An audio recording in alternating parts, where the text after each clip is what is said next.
Hello and welcome to today's webinar. We're so excited to have you here joining us for how remote technology improves patient experience outcomes and creates ancillary revenue.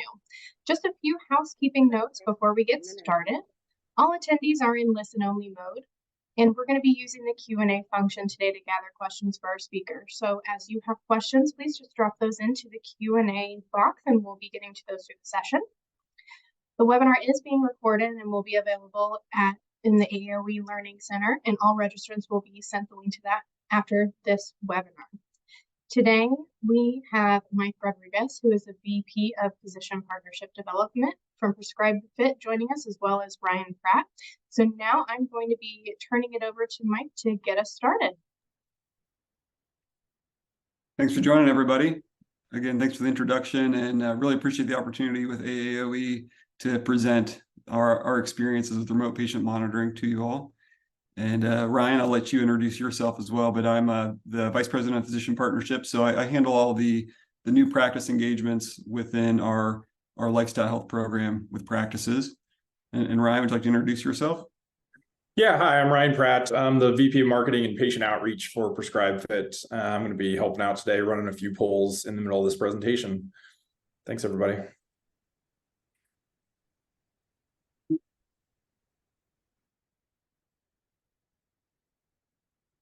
All right, so I'm going to spend just the first 30 seconds of this call to describe kind of who Prescribed Fit is and why we feel validated to be able to speak with you about remote monitoring. But also the main goal of this is to educate you on the opportunities within remote patient monitoring. Again, we're going to be providing a point of view within our experiences and how we're positioned within the market for orthopedics. But really, the goal is for you to walk away with some thought processes on how to think about a larger strategy across the practice, and also some takeaways as you're going into either evaluating new programs or maybe building out programs you're already working with today. So, talk through, some of those benefits, some of the insurance nuances there, how you navigate the various models, and then, our approach around lifestyle health and how we're working with orthopedics. We'll have some questions at the end. But there is the Q&A feature at the very bottom. Feel free to buzz a question in there. Ryan's going to keep an eye on that as I'm talking, and interrupt me as needed there. We also have a couple polls throughout, so we'll prompt you on those, and Ryan will run through those once we get to those in the presentation. So, all right, thanks again. So, Prescribed Fit is essentially a patient optimization company. And we're focused on the orthopedic market, really around the lifestyle health application for your practice. We work on behalf of orthopedic practices and have been doing so for almost 4 years now to really drive a lifestyle health program. And, obviously there's a large prevalence of patients that could use the support to get healthier. And that's really where we fit as that ancillary partner. So, whenever you think about remote patient monitoring, to kind of frame the structure of this call, think about what is it that exists widely across your practice that your clinicians and physicians are counseling on, maybe referring out, but there's not really necessarily a mechanism to capture the value of the time spent or knowledge provided to those patients. So that's really a great starting point of how can I use remote patient monitoring to capture that experience. That's really a good use case scenario.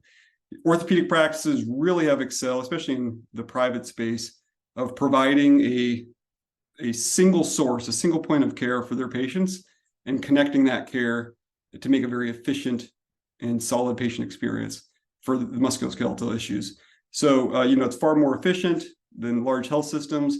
And again, remote monitoring is going to allow you to build on that strategy that's made private practice orthopedics so successful to this point.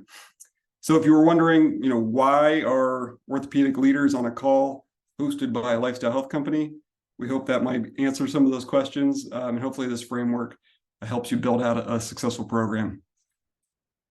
So again, our framework is, we want to play a role to help you with your obese patient population. And we use remote patient monitoring to do so. And it starts really here. 40% of the population is obese. If you look locally in an orthopedic practice, it's closer to 55%. So these conversations are happening on a very consistent basis with your patients. And obviously the connections around obesity and musculoskeletal issues and complications further down the line. So, as we talk about, again, wider practice use, lifestyle health and optimization does play a role there.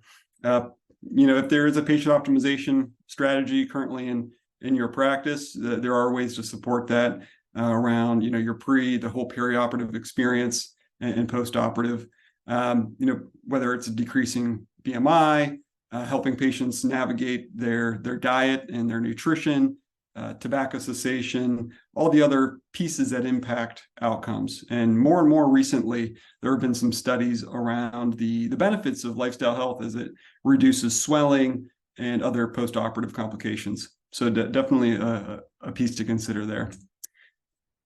And if your practice is similar to other practices we talk to, we do hear often that, the current mechanism is to provide some generic advice, whether it's a flyer or maybe they're referring across town to a bariatric clinic. And Duke did a nice study a few years ago around what makes a program successful for patients. And it's really finding a program that is overseen by the physician, that is monitored. That's kind of the basis of it. And then, what that does is it's driving motivation. It drives patient compliance and adherence, and it does hold them more accountable.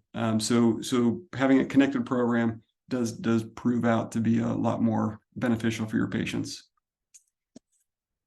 So quick introduction there, and let's start with our first poll here, Ryan. Yeah. So we got 3 polls here today. Each of them is just going to have 2 questions. So this first one, I'll read these to you as you look at them, give you some time to answer. What percentage of your patients have a BMI at or above 30?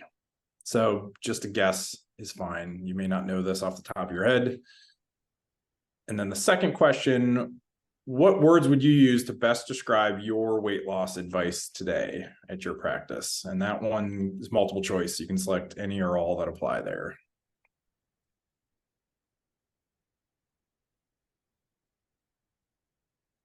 Okay, we got some answers coming in. It's looking like 50%, which is about what we hear. 55%, as Mike mentioned earlier, is usually what we hear at orthopedic practices. There's definitely a growing trend there. And then second one, what words best describe your weight loss advice today? A lot of generic, a lot of people saying generic, and some people saying non-existent, which again, we've done a webinar similar to this a couple times in the past, and we get a lot of that.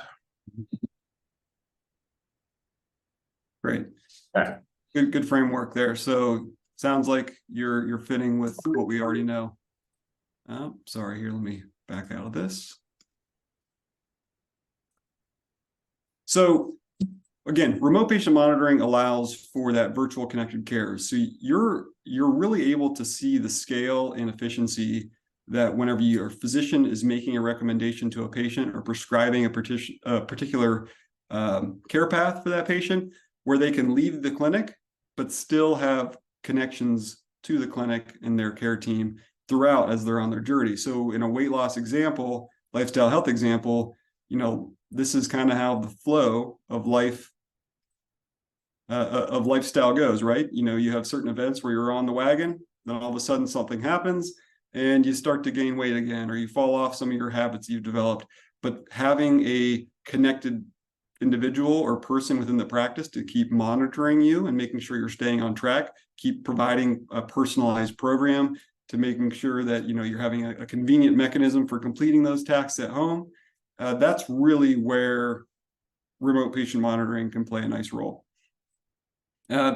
Oftentimes we hear, I don't know about our patient population. I don't know how well they would really adhere to something that's virtual or remote. And, I think COVID really kind of exponentiated the need for it, but patients are very comfortable with virtual technology, and especially something that's connecting them back to their healthcare provider. 62% of patients are saying they choose a virtual program for wellness. 88% saying a a device monitoring at home would help them manage their health. We have similar results with even the elderly population using this technology very easily. It's a convenient option, and it does drive compliance whenever you really connect the whole path. So whether it's injections or PT and lifestyle health, having everything under one umbrella managed by ultimately their physician makes a very seamless and connected experience for them. Talking a little bit about the RPM industry as a whole, where we fit in the healthcare industry is underneath telehealth, but it does have its own family member. So there's two family members. It's physiologic and therapeutic. And it's important to know kind of how these two play together, especially if you haven't gone down this path yet. There are differences in how they're regulated. Physiologic monitoring, obviously, you're tracking physiologic metrics. So for our program, we're tracking weight. And therapeutic monitoring, you're tracking things more like PT or range of motion, or if it's a connected implant, that will be under the RTM category.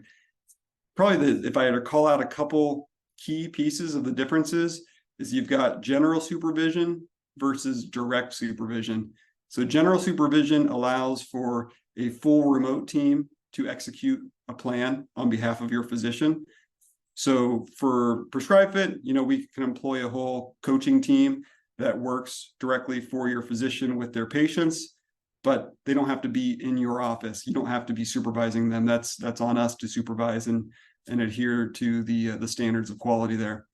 The direct supervision with therapeutic codes, you'll need to have somebody in your clinic. It's a little bit more manual process there. And usually you'll see that within like a PT department. Maybe there's an individual there that's signing those therapies and tracking those and doing the billing on that. The other piece is, which patients qualify. So is it something that can be used, largely across patients, regardless of specialty, or if they're operative, non-operative, or is it a smaller subset of patients? The other side is compliance and retention. Are patients going to show up to the sessions? Are they going to stick with it for the minimum guidelines that CMS outlines? And I'll cover what that looks like. And also with the retention standpoint, these are monthly codes. So how long can you keep patients in the program? So all of those are good considerations whenever you're considering which family member to start with. They can be used in conjunction, but there is some nuance there as well. Poll number 2. All right. Poll number 2. Another 2 questions here. First one is, are you considering remote patient monitoring technology today? Pretty straightforward. Second question is, what's most important to you when evaluating innovative new services or solutions for your practice? And that one, again, is multiple choice, so you can select as many as you feel apply there.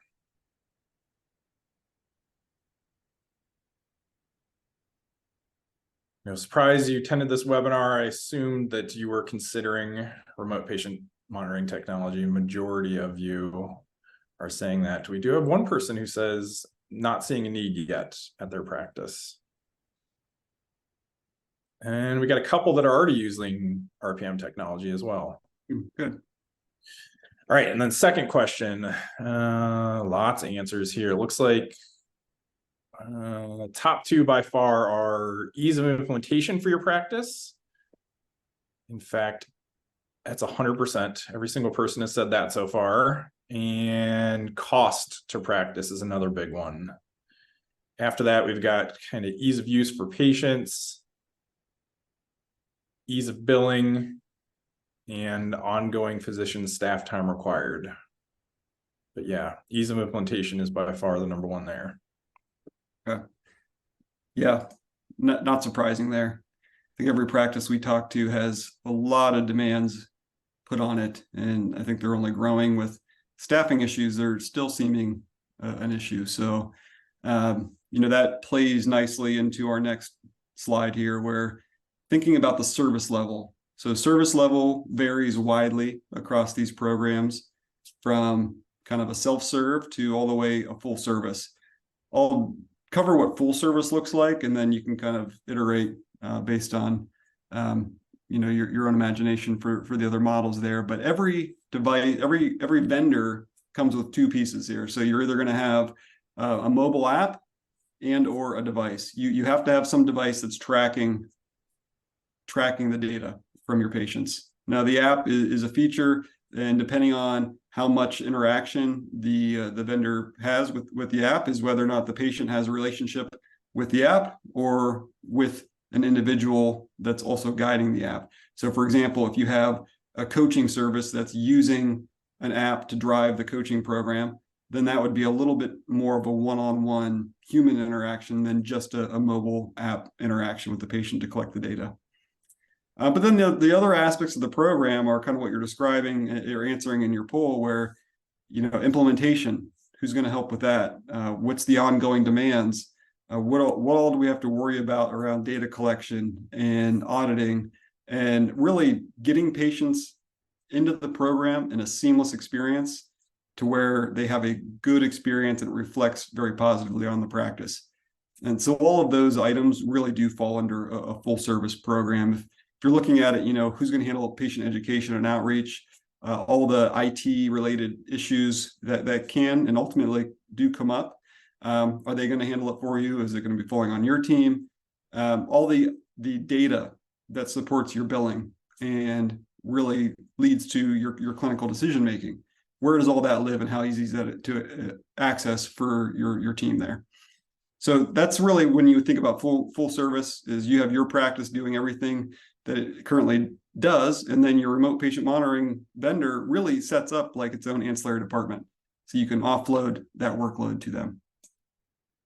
And that's kind of what I touched on here, is really think about remote patient monitoring as a ancillary that you're going to set up as its own department. That's really where we see these programs work well. As we'll talk about in the next slide here, there's not a ton of money in remote patient monitoring reimbursements, but there's enough there to where you can provide a streamlined service. It can cover for itself without having to exhaust a lot of resources that you already have on your team.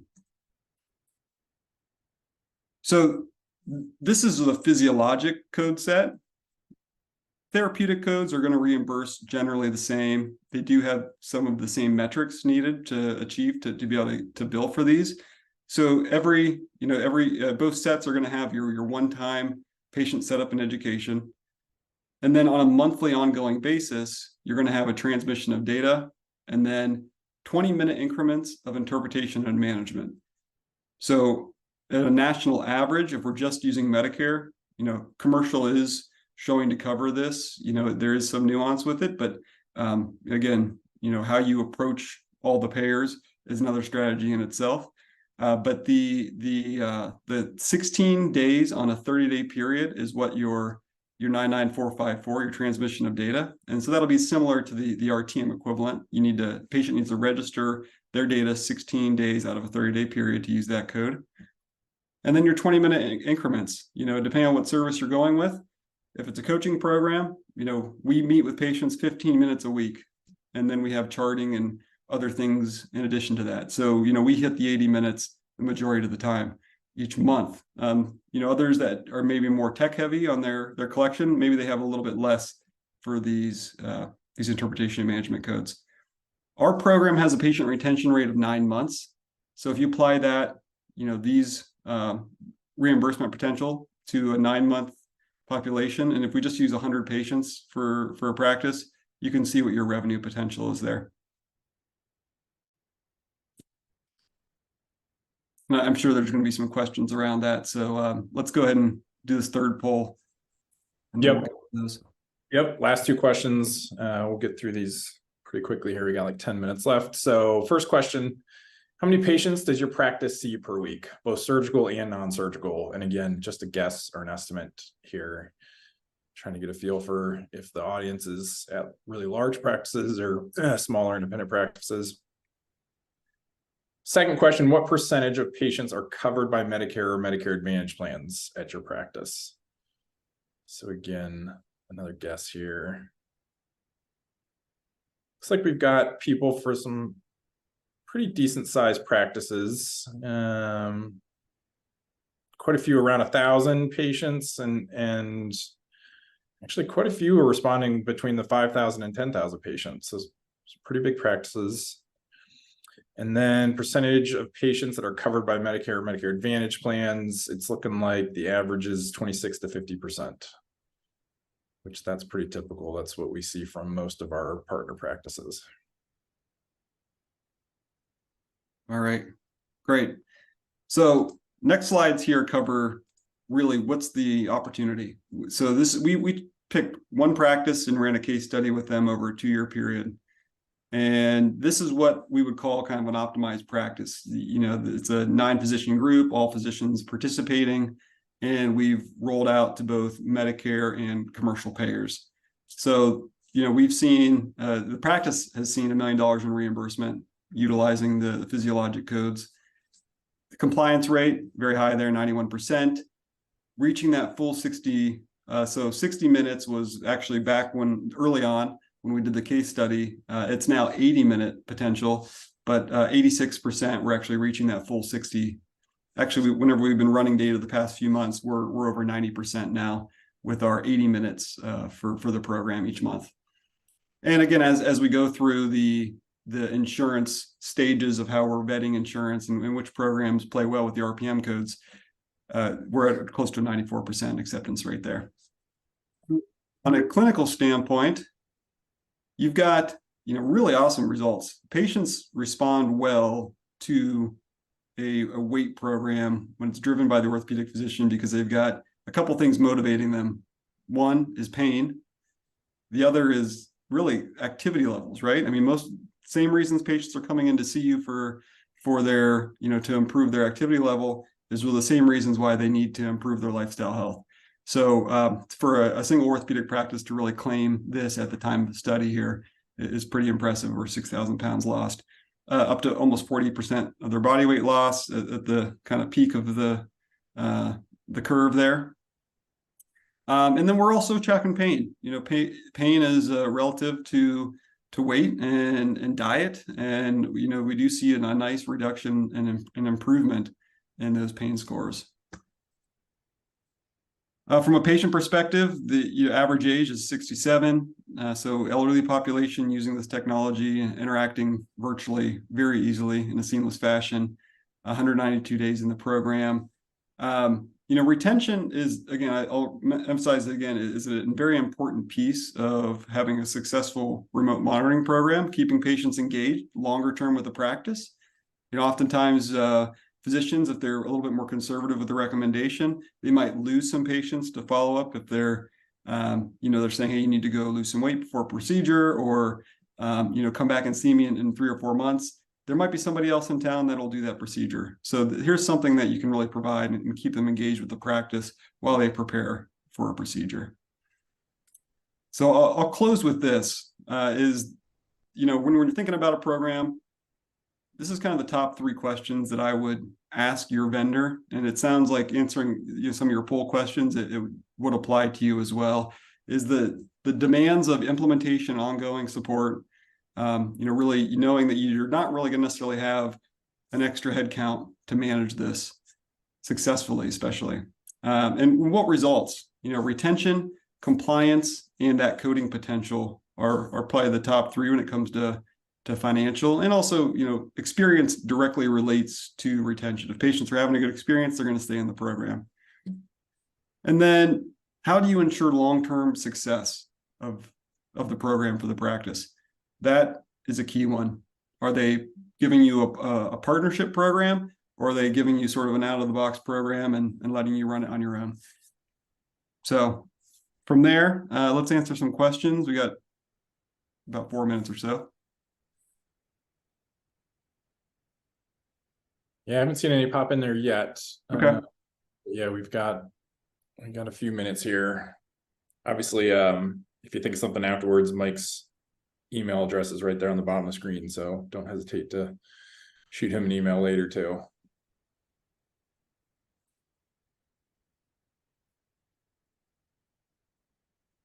Nothing, no questions. No questions? All right, well, maybe I did a good job. So it's been an interesting, probably I would say 2.5 years or so where we've seen a real increase in remote monitoring. I mean, even 2 years ago, I was explaining what it was. Now it really seems that practices are starting to have an interest, starting to see more players in the market, providing services, and really trying to find, what's the best home for this type of service in our practice. So if I can help with, even just giving you some more information over our 4 years of experience, let me know. No pressure there. Just happy to help and show you what type of efficiencies can be gained with this program. So. All right. Well, you'll see Mike's email on the screen. So if you do find that you have follow-up questions, definitely keep that to file. Want to thank Mike and Ryan so much for putting this presentation together for everybody. As I said at the beginning, this recording will be available and the link sent out to everyone post-webinar. If you have other questions in the meantime, don't hesitate to reach out to Mike or reach out to us at education@aaoe.net, and we're happy to help. Thanks, everyone, and have a great afternoon. Thank you. Appreciate it.